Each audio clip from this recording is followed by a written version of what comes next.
There's a sexual recession happening in this country. Gen Z doesn't fuck, or at least they fuck statistically less than previous generations, but I raise the question of how are you supposed to fuck in these conditions? Conditions so poor, I can't get it up, man. Sex recession. 30% of young men say they have not had sex in over a year and don't seem to care. He's having less sex because of... I'm having less sex because it's dangerous. You can't fuck, like, through a DM. I cannot envision a time and place for that in my life. Gen Z are not having sex. If you can't really connect with nobody, how are you having sex? A lot of girls I know, they're kind of done with like hookup culture. I think it's a good thing that we're slowing down and realizing that we can't just pass our energy to everybody. They're having less sex than ever before. I used to fuck. I used to fuck, but no, not anymore actually, because when are you supposed to want to fuck? No sex for Gen Z. We're seeing a similar decline in activity in Britain, Australia, Germany, and most dramatically of all, Japan. Is people having less sex a big deal? It is a big deal, especially considering that it is young men who are typically in their prime and at the peak of their sexual drive. It's not just about the sex, it's also about the connection and the emotional intimacy and the larger feeling of connectedness and community. Overall, Gen Z is having way less sex than previous generations were at their age. But Gen Z men have it worse than even Gen Z women.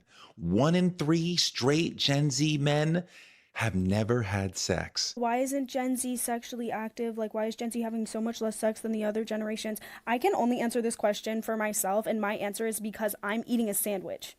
And that is all the fulfillment that I need. I would rather be with my big fat sandwich by a body of water than having my creative energy harvested by one of you fools. I'm okay. I'm good. I'm talking about guys who are between 18 and 29, born between 1997 and 2012.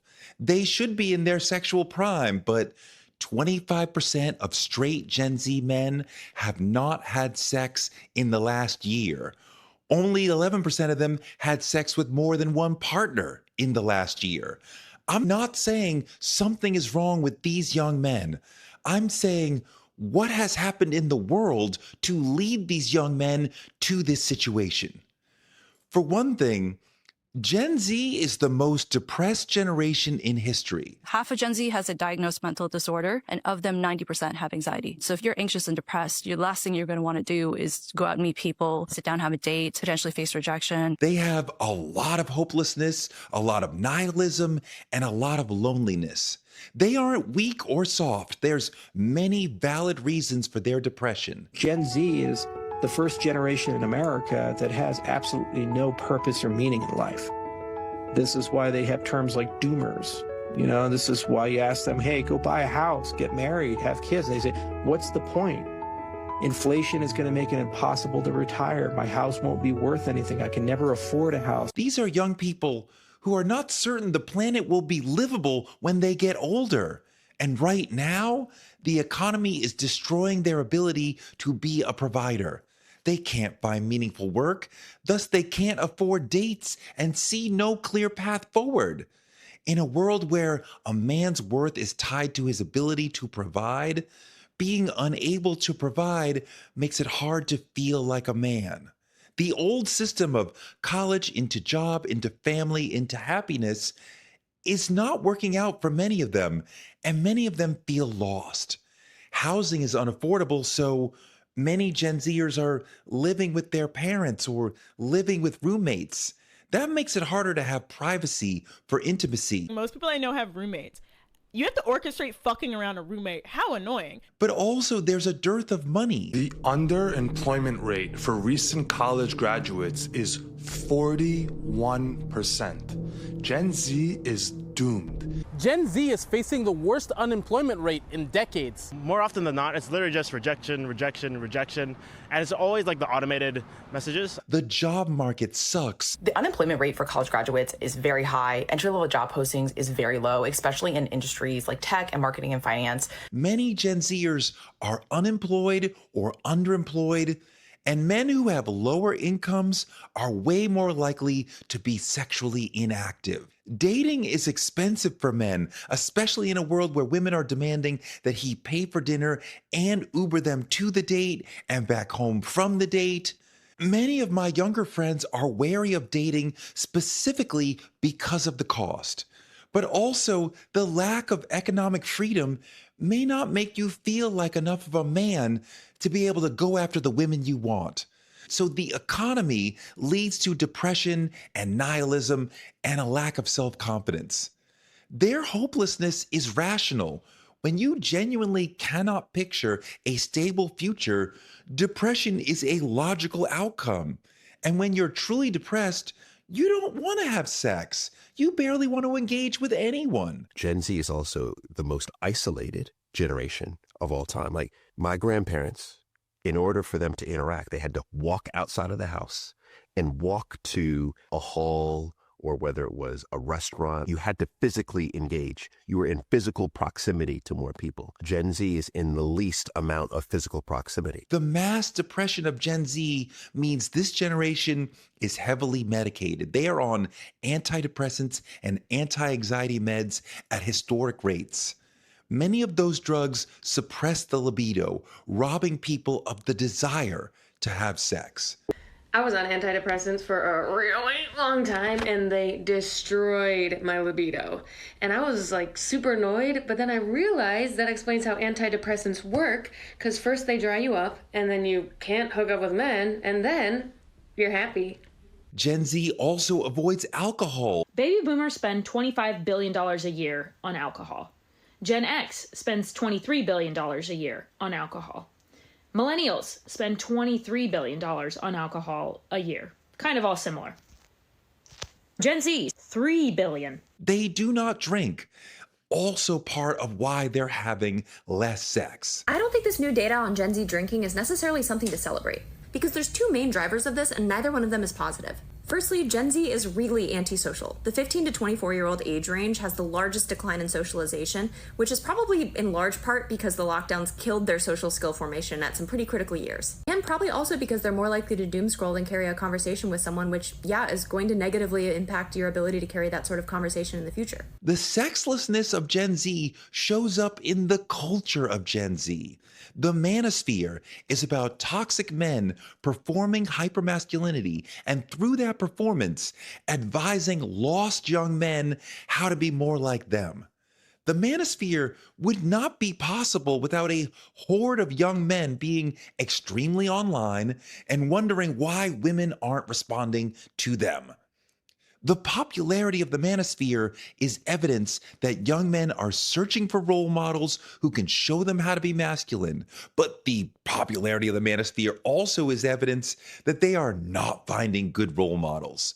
We have young men searching for answers and finding the wrong ones from toxic posers.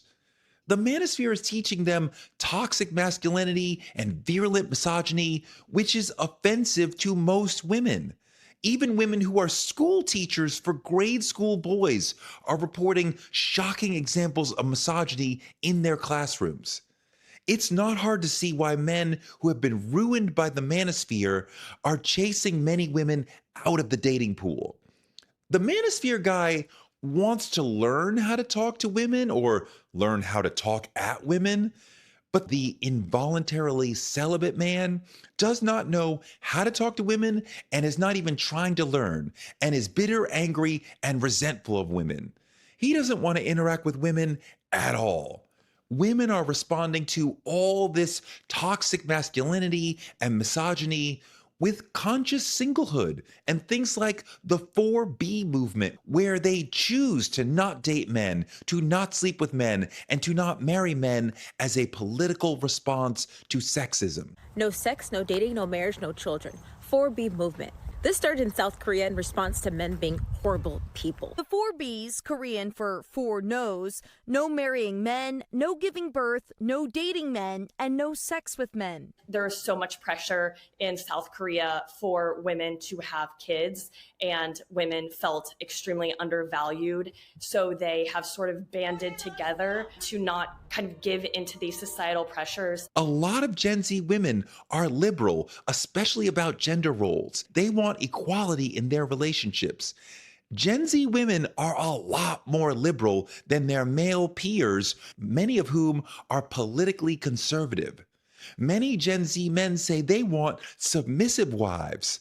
but their peers want equality. 1/3 of Gen Z men think that wives should obey their husbands, and there are two reasons for this. Number one, a lot of Gen Z men literally have nothing going on at all. They have subsisted entirely on their parents' income because the economy is shit, and as such, during COVID, they fell down the rabbit hole of red pill content. So now they are wildly misogynistic, even more so than millennial men. It is an unfortunate truth that when men do not have a lot going on, what they try to do is to control women, because the truth of the matter is that a lot of them haven't been able to establish careers, they haven't had a lot of success, and they're trying to punish women for their own shortcomings, which is why they think we should point blank period just serve them and obey them, whatever they say, even though we have our own lives, ambitions, and interests. So there's clashing goals leading many into a sense of dating nihilism. Like, why try? There's no one who wants what I want. The dating apps create a terrible dynamic for men, where a small number of men get all of the invitations, and that means they can become jerks. They can be rude, they can date multiple women,